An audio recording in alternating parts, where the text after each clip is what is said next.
Hey, Ruan here from TunnelvizionTV, and in this tutorial I'm going to show you guys how to do some color grading in Adobe Premiere Pro 2017.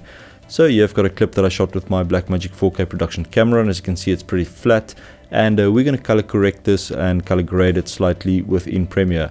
So here on the side we have got my effects. I'm going to go to video effects, and then I'm going to scroll down to color correction, expand that, and then scroll down to Lumetri color, and I'm just going to drag this onto my clip. And then it's going to give me my Lumetri color parameters if I go to the effect controls. So you've got your basic correction, your creative, your curves, color wheels, secondary, and also the vignette. So I'm just going to start with basic correction. So if I expand this, you'll see you've got some options here. So as you can see, we've got like the basic temperature, tint, exposure, contrast, highlights, shadow, whites and blacks here. So I'm going to start with the temperature. So yeah, you can just click and drag the temperature, and you can make it either slightly warmer or slightly cooler. And for this shot, I'm going to just drag it down to make it slightly cooler, something like that.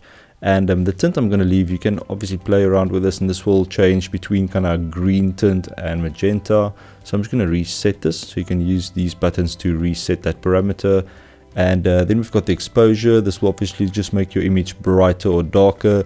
So I'm going to leave that on default 0. And then we've got the contrast. So I'm just going to set the contrast. I'm going to increase it slightly to around 40. That's looking nice. And highlights and shadow, you can obviously bring down your highlights, or you can bring it up slightly. I'm going to leave mine as default as well. And then you can also play with the whites and the blacks. You can make them lighter or darker. So you can play around with this, see what looks good, something like that. And then I'm going to leave the saturation on 100, and then we're going to go into the creatives section here. So this is where you can apply something like a faded film. I usually don't use this. It will just make your image look really flat. So I'm going to reset that back to 0. Sharpen, you can increase the sharpness, or you can soften the image slightly. I'm going to leave that on 0 as well. Vibrance I usually increase slightly. This is similar to saturation, but it actually adds a bit of a nicer effect than saturation. It will basically just increase the saturation of certain colors, and it's not as intense as doing the saturation here. And then if you put your shadow tint and your highlight tint, I'm going to leave that as default as well.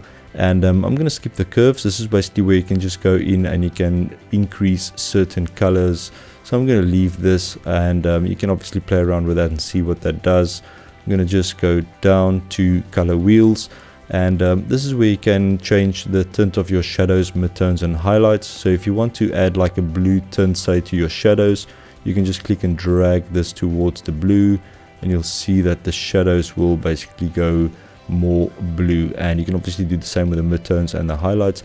I'm going to leave this on default as well because I like the way this image looks. And then I'm going to go to vignette. I'm just going to expand that. And I usually just like to add a slight vignette, so I'm going to decrease the amount to around -2, and you can immediately see that's affecting my image.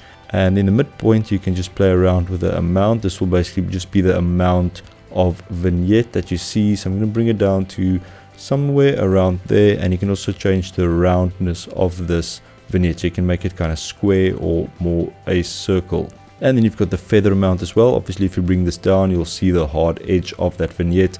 And I'm just going to bring that up to around 80. That's looking good.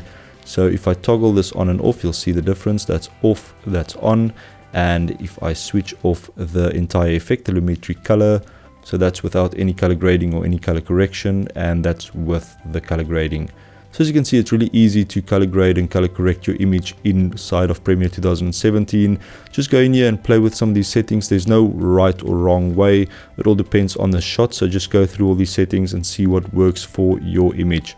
So I hope you guys enjoyed this quick tutorial on color grading and color correcting inside of Premiere Pro 2017. I hope you guys enjoyed this one. Click on that like button if you did. And remember, I upload new tutorials on a weekly basis. So click on that subscribe button to be notified of any new tutorials. Thanks for watching. Cheers, bye.